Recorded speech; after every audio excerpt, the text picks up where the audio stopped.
So you're thinking about moving to Corktown in Detroit, Michigan, or you're just curious and want to know more about the neighborhood. Well, I'm Tigisa Walker and welcome to my channel. So today I am going to be telling you a lot of things about Corktown, ranging from its rich history to the real estate market, the current revitalization that we're seeing in the area, and just fun things to do. So let's get started. I'm going to start out, I'll tell you a little bit about it, and then we're actually going to hit the streets and we will actually see what Corktown is looking like now today. So Corktown is one of Detroit's oldest neighborhoods, and a little bit of information on how it got the name Corktown is a lot of people from Corktown, a lot of Irish immigrants came over, and where did they come from? County Cork. So County Cork, Corktown, you get it? But yeah, so that's hence where the name Corktown originally came from. Not only is Corktown going through a big revitalization, but it has so much history. And even you see this in the real estate market. So you'll look at the homes. While yes, there are a lot of new condos being developed, you'll also notice there are some of Detroit's oldest homes. So you'll notice a lot of Victorian style homes that were built in the 1800s. Now, in case you're wondering exactly where is Corktown, so Corktown is very close to downtown Detroit. In fact, you'll see on the map right here kind of where it's located. So you have 75 on the north, and then you have the Lodge Freeway on the east. For the south, you have like Bagley and Porter Street, and then on the west, it goes to Rosa Parks Boulevard. Now, one of the big main streets in Corktown that you will see is Michigan Ave. And what's so cool about Michigan Ave is you'll actually notice there are red bricks throughout that make up the street. So it's not designed like the typical streets you see with asphalt. Now, these red brick pavers that you'll notice throughout Michigan Ave were actually a part of Detroit's efforts to improve road quality back in the day. Because, you know, we're the Motor City. So Detroit, the Motor City, of course, we were thinking about how to improve road quality. And they were doing this using red bricks. And so these red brick pavers have been preserved to keep a part of Detroit's history. And Detroit is still an innovator when it comes to improving road quality. In fact, you'll notice that on 14th Street, we actually have the first road that can wirelessly charge an electric vehicle in the US. So that's pretty dope. Now, while Detroit may have the first road to wirelessly charge electric vehicles, I would be doing you a disservice if I didn't tell you about the road quality overall in Detroit. Now, our Governor Gretchen Whitmore, Big Gretch, as some call her, she's doing a lot of things to improve the state, and one of her mottos was to fix the damn roads. And it's still a work in progress. So there is a lot of construction, but I will tell you there are still a lot of potholes in the city of Detroit. So please drive carefully. Now, Corktown has seen a lot of changes. In fact, the freeways that we mentioned, like 75 and the Lodge, they actually didn't even exist back then. But despite those freeways being installed, and the community still has its historic charm and unique features to it. But I'm sure you all want to know about what's currently happening in Corktown. And just true to what we're seeing in Detroit, we are seeing a lot of revitalization. We are seeing a lot of residential developments being created, as well as we've had renovation of the old Tiger Stadium. So yes, I did forget to mention that back in the day, before there was Comerica Park, there was the old Tiger Stadium, which was located in Corktown. Today, the stadium is no longer there, but what is really nice is you have new townhomes, apartments in that area. And one of my favorite parts is the fact that Detroit PAL, which is the Detroit Police Athletic League, where they are determined to helping our youth become great through sports, leadership. They actually have their new building headquarters there. So you'll see games being played there and just all the phenomenal work that PAL is doing for the children of the city of Detroit. So no more Tiger Stadium, but we do get Corner Ballpark, which I think is great. Now, I know you all are probably like, she has not mentioned the Michigan Central Station yet. And of course I had to mention that. So if you don't know, there used to be a train station that operated a long time ago, and it's been vacant for for decades. And Ford Motor Company actually decided to come in, purchase it, and help renovate this train station, Central Station, which will no longer be a train station, but now it will be a center for innovation. So you will have Ford coming in as well as other companies. So this will be Ford's hub for mobility and innovation, and they are expected to bring 2,500 employees down to Corktown by 2028. So we definitely will see more people moving into the neighborhoods, and that's great for the businesses that are surrounding it and just the Detroit area as a whole. More people to experience, see how great the city is, and continue to help it improve. So what I would tell you, I am actually kind of mad I missed this, but Michigan Central Station had one of the greatest debuts. So there was a star-studded concert produced by Eminem. So you had Big Sean, Diana Ross, Kiara Shear. Those are some of my favorites, but just a lot of people coming, putting on a great show for the city. Tickets sold out so fast. I'm so mad that I didn't get one, but it was an amazing way. If you haven't seen it, check it out online. It was a phenomenal concert. I didn't go, but I did watch it all. Now, if you want to know about real estate here, like I mentioned earlier, there are some historic Victorian style homes here and a lot of new condos.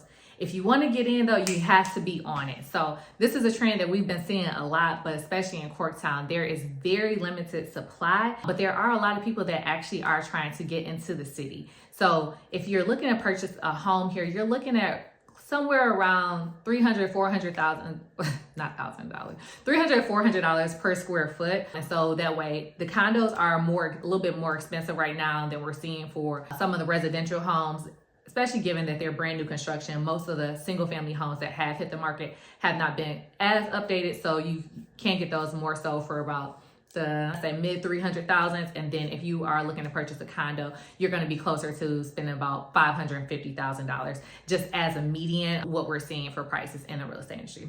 So if I didn't say this before, I am a realtor, a local realtor in the Metro Detroit area. So if you do have any questions about real estate or look for someone to help you, let me know. So when it comes to real estate, you'll find a mix of charming Victorian style homes as well as some very modern, new design, newly built condos in the area. And I know some people are wondering like, oh, now if you're wondering like, what happened to Detroit where I could purchase a home for $1,000? Those days are long gone. There's a lot happening in Detroit. And then also you have to think that, yes, these prices may be a little bit on the higher end for Detroit, but you do have a close proximity to downtown Detroit, as well as you are close to connecting with the Riverwalk. And we were voted the best Riverwalk in the US 2 years in a row. So come check it out if you have not seen it already. So of course, with being close to so many things like that, so many different restaurants and shops, it does come with a premium, but it does have a very vibrant community that goes with it. Now, if you're looking for things to do, you definitely don't have to drive too far. If you're located in Corktown, there are a lot of places where you can walk to for entertainment and food, and the scales range, whether you just want to go to like a dive bar or do you want to stop by the Godfrey, which is a new hotel that opened up and has a beautiful rooftop. So if you want to go there, if you're feeling a little bit more upscale, want to have a nice cocktail, then I would say check out the Godfrey. But then you do have like your dive bars. You do have you want to go in, grab a quick hamburger. You have restaurants like that. You also have the Hamilton if you want something a little bit more. Then you also have places like Mudgie's, which has great sandwiches. I love when they had the lobster roll because they flew the lobster in from Maine. So good. But their other sandwiches are great as well. That was just kind of a standout for me where I was like, oh, it's that time of the year again? Let me go get that. Other places you may want to check out, the Yard. This is a super cool spot if you want to go hang out with friends. Recently, some of my friends went there in the evening. It's super dope. Like they have a very large version of like beer pong, but not with beer. Like it's really like the cups are really big. You'll see in the video, but there's no beer or anything in there. But they have a lot of games. When you go in, they also have axe throwing, so you can just go grab some of your favorite board games that you play as a kid and play that with your friends. They have food and drinks, so they have a food truck, different items that come in from local chefs. You'll definitely want to check out Ima if you're in the mood for like some Japanese food, if you want some noodles, some ramen. Also, you should check out Two Janes. It's really cool. They do have a tasting area where you can go have craft cocktails, but I recommend you go and have the tour done there. I went a few years ago with some friends and it was really fun. So you got to get a tour of how they make their drinks, as well as you can taste some of the spirits that they have. And then the last thing, I'm gonna see if I can find this video. I'm not sure if they still have this on there, but it was really cool. Please do not judge me. But they had, me and my friends, they were like, oh, you have to taste this tequila. And they actually had like little worms. Please do not judge me.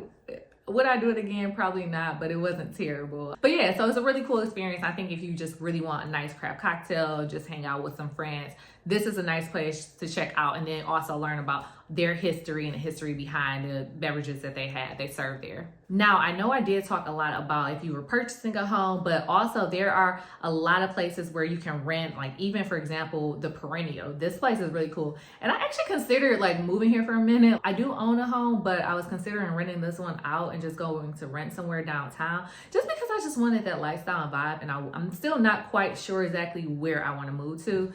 So I was actually going to move to the Perennial. Really nice. The amenities are great. The gym, they have, if you work from home, they have a place there. But yeah, so they had a really nice chill pool. So they have fire pits out there. They also had grills for you to cook. There's going to be a new tap house too that's actually going to be at the bottom of the Perennial. It may be open by the time I'm recording this, but when I went not too long ago, it wasn't open yet. So they'll have a lot of beers on tap for you there. So that'd be nice. You can just go right downstairs. But yes, we are seeing a strong leasing activity. This is not promo for Perennial, but I really was just considering staying there. So that was the first thing that came to the top of my mind. But we are seeing a lot more developments where they do have a rental property. So if you want to rent, it's a great area for that as well. Some other places that you may want to think about, you got Batch Brewing, Out of Avia. I really hope I said that right. If not, please do not embarrass me in the comments. But if you want some really good Italian, I recommend that you go check that place out. Now, if you are a soccer fan, you are gonna love this. So the Detroit FC, so pretty much our Detroit soccer team, is going to create a new soccer stadium in Corktown. They are anticipating for this soccer stadium to be open in 2027, and both the men and women's soccer teams will play here. So again, more things to do in the area. There is definitely continuing developments that are coming to the city, and as I find out more, I will make sure I share that with you guys. So please make sure you subscribe to my channel if you haven't, because I'll have more videos about what's happening in Detroit, and even some of my shorts where I'll just do quick updates on new things that we are seeing coming to the area. So if you're looking for an area where there's a lot of historic charm as well as a vibrant lifestyle and a lot of growth happening, you definitely should consider Corktown. Let me know in the comments if you have any questions. I want to make sure that these videos are informative for you all. So I really just want to make sure I can help you all in any ways, whether you're thinking about moving to the Detroit area, know someone who is, or if you just want to check out the city, come visit it. It's not like what people make it seem. So if you're thinking about moving to the Corktown area, feel free to contact me. I want to answer any questions that you may have. Thanks again for watching this video. And if you are thinking about moving to Corktown or have any questions, please let me know. My contact information is in the description of this video. I am a licensed realtor and associate broker, and I would love to answer any questions you have and assist you with any real estate needs that you may have. So don't forget to like and subscribe to my channel, especially for more videos on what it's like to live in the Metro Detroit area. I will see you in the next video.